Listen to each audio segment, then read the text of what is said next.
बहुत समय पहले की बात है। राजा चंद्रसेन के अस्तबल में एक हाथी रहता था। उसका नाम था गजराज। गजराज हाथी बहुत ही समझदार, आज्ञाकारी और दयालु था। उस राज्य के सभी निवासी गजराज से बहुत प्रसन्न रहते थे। राजा को भी गजराज पर बहुत गर्व था।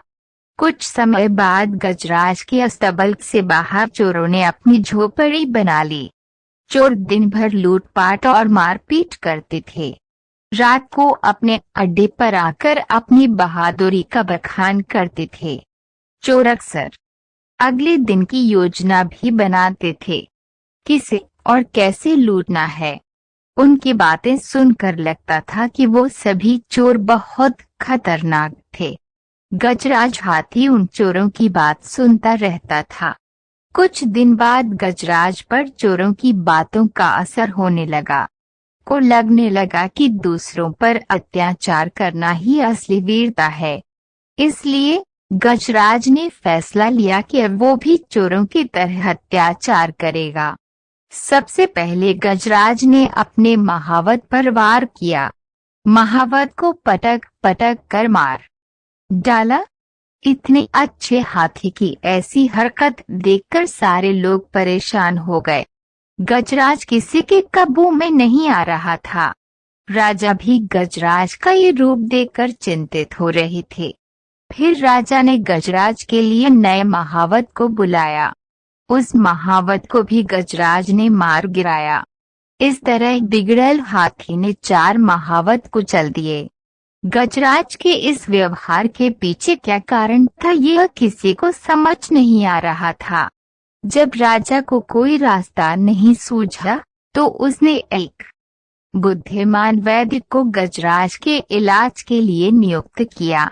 राजा ने वैद्य जी से आग्रह किया है कि जितनी जल्दी हो सके गजराज का इलाज करें, ताकि वो राज्य में तबाही का कारण नहीं बन सके। वैद्य जी ने राजा की बात को गंभीरता से लिया और गजराज की कड़ी निगरानी शुरू की।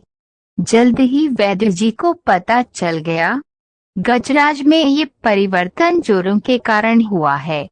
वैद्य जी ने राजा को गजराज के व्यवहार में परिवर्तन का कारण बताया। कहा कि चोरों के अड्डे पर लगातार सत्संग का आयोजन कराया जाए, ताकि गजराज का व्यवहार पहले की तरह हो सके। राजा ने ऐसा ही किया।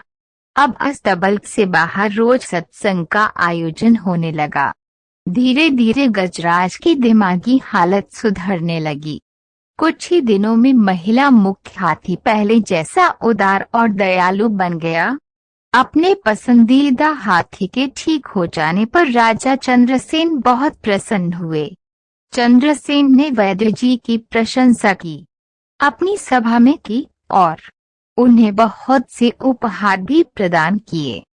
कहानी की नीति वाणी संगति का असर बहुत जल्दी और गहरा होता है, इसलिए हमेशा अच्छे लोगों की संगत में रहना चाहिए और सभी के साथ अच्छा व्यवहार करना चाहिए। Thanks for watching. ऐसी मजेदार कहानी सुनने के लिए हमारे चैनल को सब्सक्राइब, लाइक, कमेंट कीजिए।